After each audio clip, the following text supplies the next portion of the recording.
Hello, જય માતાજી, જય શ્રી કૃષ્ણ। આજની વાર્તા શરૂ કરીએ એ પહેલાં જો તમને વિડીયો ગમે તો લાઈક અને શેર કરી દેજો। ચેનલ પર જો તમે નવા હોય તો ચેનલને સબસ્ક્રાઈબ કરી દેજો। તો ચલો શરૂ કરીએ આજની વાર્તા। ખરો ગૃહ પ્રવેશ।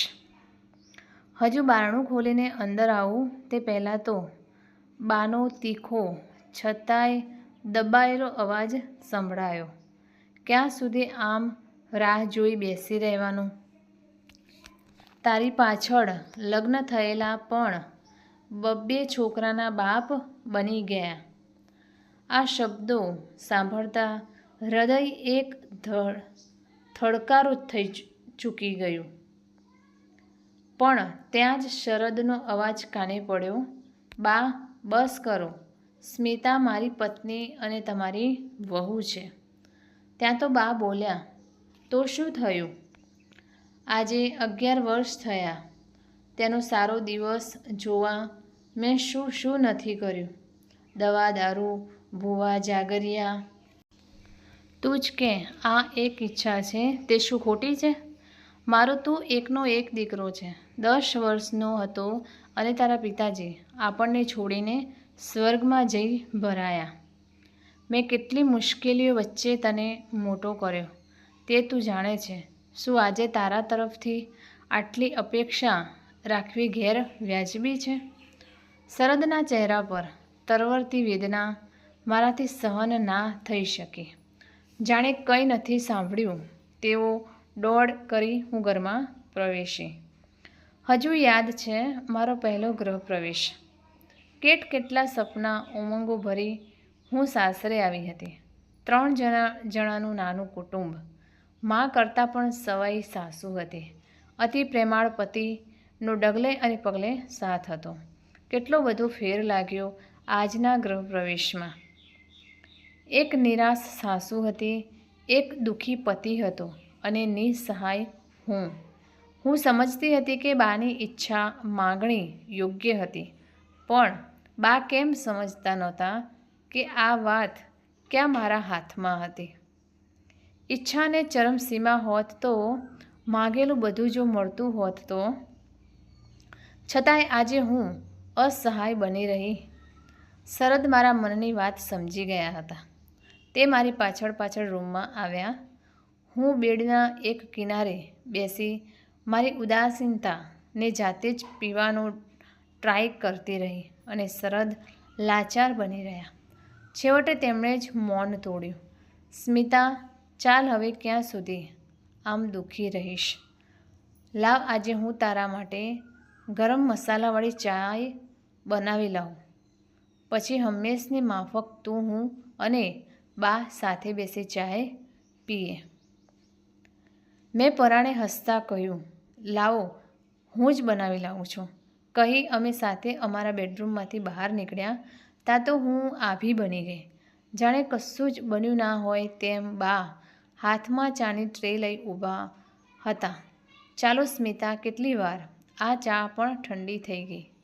આ સાંભળતા મારો ગુસ્સો પણ ઠંડો થઈ ગયો। તો પણ માણસનું મન ક્યાં ચડવા ઉતરવા નિસરણી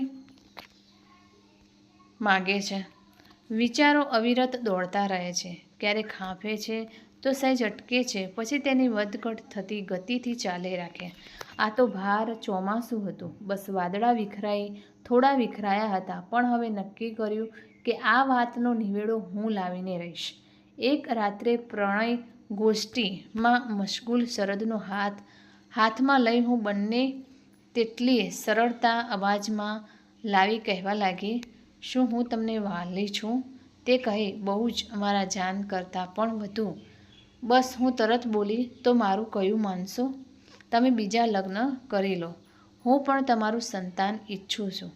મારા મોં પર આડો હાથ દેતા તે ગળગળા અવાજે બોલી ઉઠ્યા, ફરી જો તું આ શબ્દ બોલીશ તો હું આ ઘર છોડી ચાલ્યો જઈશ। મારી જિંદગી તારાથી શરૂ થાય છે અને તારા ઉપર જ અટકે છે વહાલી। આપણા નસીબમાં સંતાન સુખ નહીં હોય, બીજું શું? તમે છતાંય પણ લાગતું હોય, બહુ ઈચ્છા હોય તો આપણે એક બાળક દત્તક લઈએ। હું ટાઈમ પાસ કરવા માટે એક NGOમાં કામ કરતી હતી।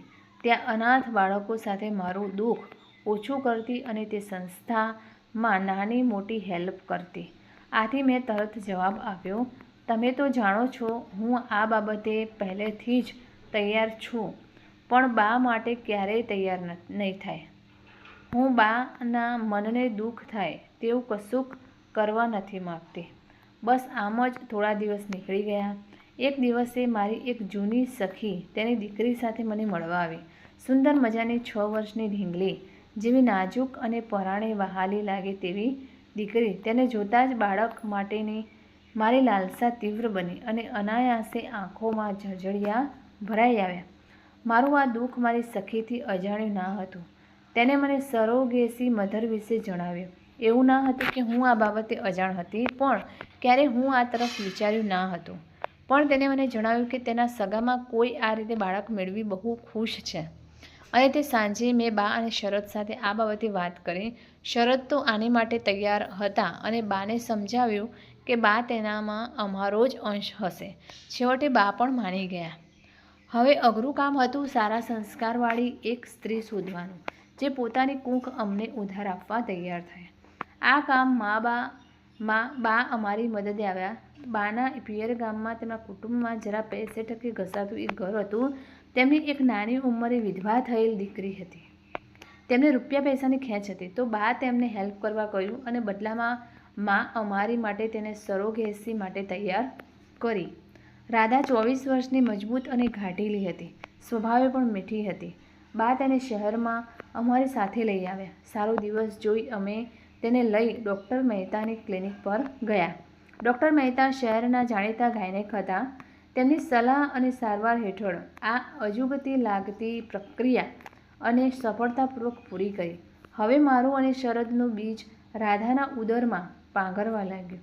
તેની સારી સારવાર થાય અને તેવું ખાવા પીવામાં ધ્યાન રખાય તે માટે બા અને હું તેને અમારી સાથે રહેવું તેવું ઈચ્છતા હતા.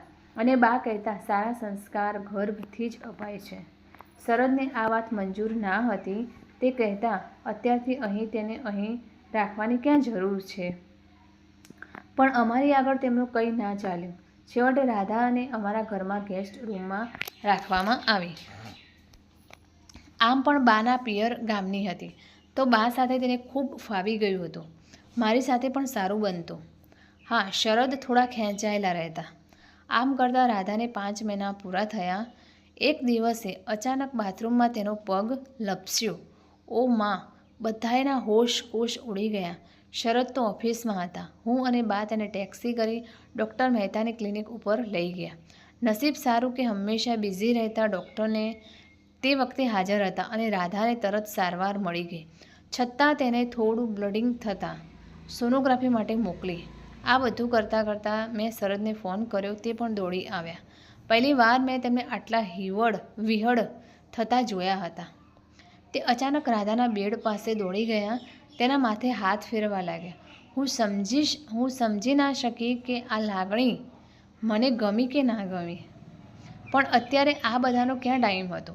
ડૉક્ટર જ્યારે અમને તેમની કેબિનમાં બોલાવ્યા ત્યારે અમારા સૌના જીભ અદ્ધર થઈ ગયા હતા. આ જોઈ તે બોલ્યા, ચિંતા ના કરશો, બધું બરાબર છે. પણ બસ હવે તેને બેડ રેસ્ટ કરવો પડશે. હવે તો શરદ પણ રાધાનું ખાસ ધ્યાન આપતા. આ મને ગમતું, પણ અંદરથી કંઈક કોચવાતું. હવે 7 મહિના પૂરા થયા. એક દિવસ ડ્રોઈંગ રૂમમાં હું, રાધા અને શરદ બેઠા હતા. બા તેમની રૂમમાં કોઈ ભક્તિ ગીત ગાતા હતા. સફરજન સમારી મેં શરદને આપ્યા અને બોલી, લો ને જરા ડીશ રાધાને આપો ને. બસ આ જ વખતે તેના પેટમાં બેબીએ હળવી લાત મારી. રાધાએ ધીમો અહકાર ભર્યો. તે બોલી ઉઠ્યા, શું થયું? રાધા હસીને બોલી, બેબીએ લાત લગાવી.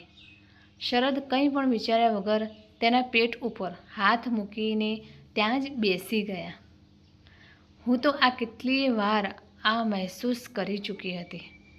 હું ક્યારેક રાધાના પેટ ઉપર હાથ મૂકી ગણગણી લેતી હતી, આપણો સંબંધ આંખ અને શમણાનો સંબંધ આપણો સંબંધ છે, સુગંધ અને ફૂલનો સંબંધ. બસ મેં તેમને આ બાબતે જણાવ્યું ના હતું, કારણ તો મને હજુ પણ ખબર નથી.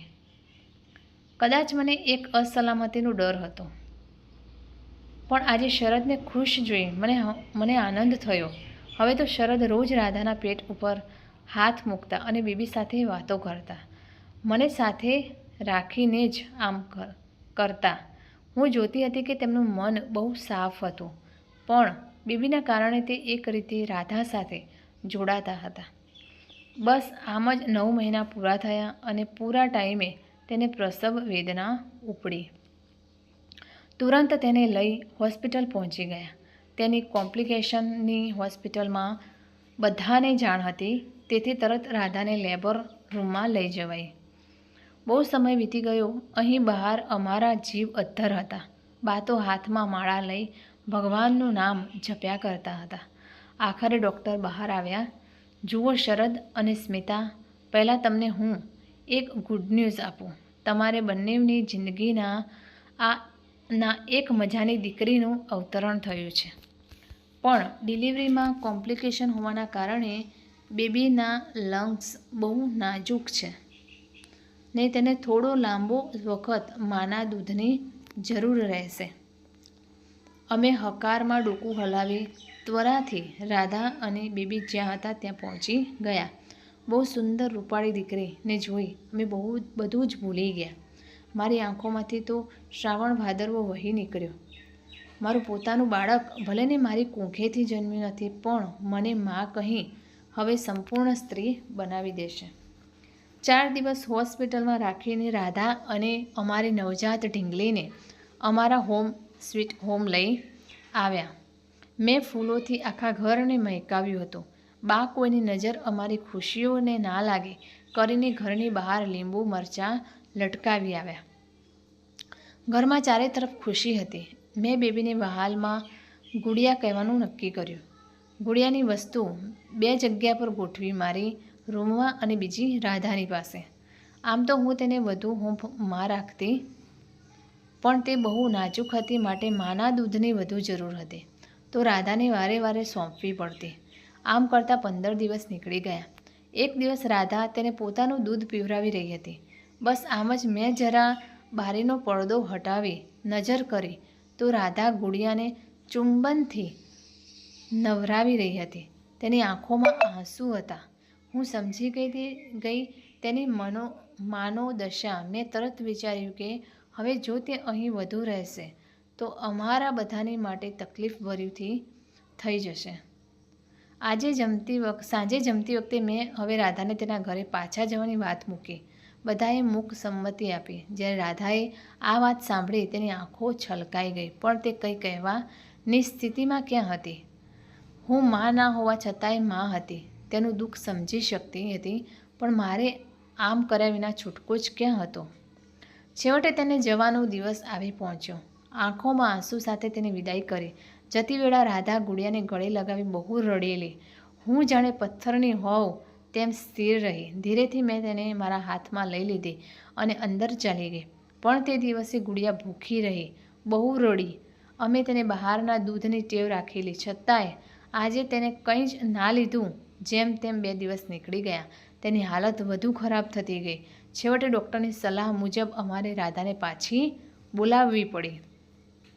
બસ અહીંથી બધું જ બદલાઈ ગયું. હવે તો રાધા પણ આ જ ઘરની હોય તેમ રહેવા લાગી. તેની સલાહ સૂચન પણ ધીરે ધીરે સ્વીકારવા લાગ્યા. એક દિવસ હું બજારમાં ગઈ હતી. બા ભજનમાં ગયા હતા.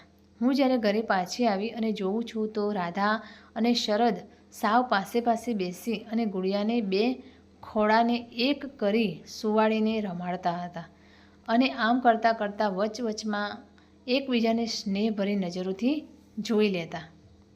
મારાથી આ દ્રશ્ય સહન ના થઈ શક્યું. હું કંઈ પણ બોલ્યા વિના મારી રૂમમાં ચાલી ગઈ.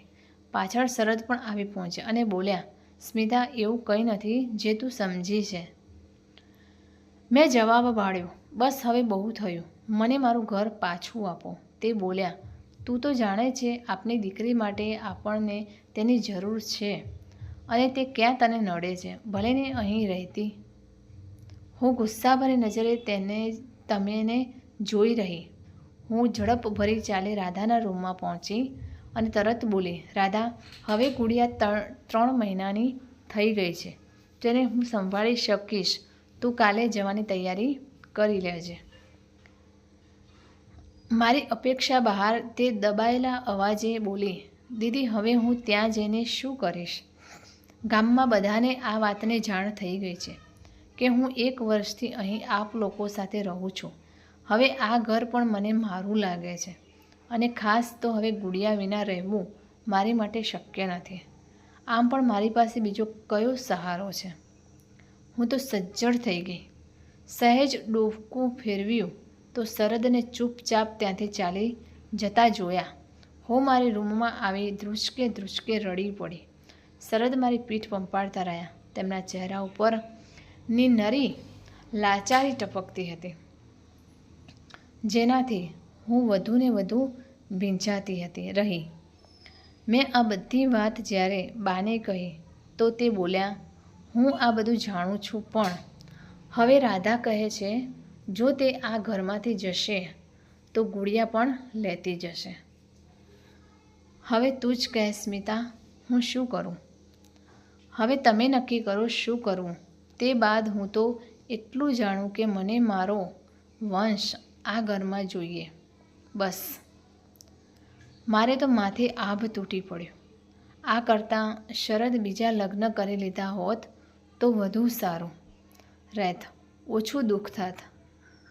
વિચારી લેત શરદ મારા પ્રેમને યોગ્ય ના રહ્યા. હવે તો દેખાવું અને દાઝવું રહ્યું. ક્યાં સુધી સહન કરી શકીશ તેની જાણ નથી, કારણ ખુદદારી તો મારા નસ નસમાં ભરેલી છે. આખા ઘરનું વાતાવરણ તંગ થઈ ગયું હતું.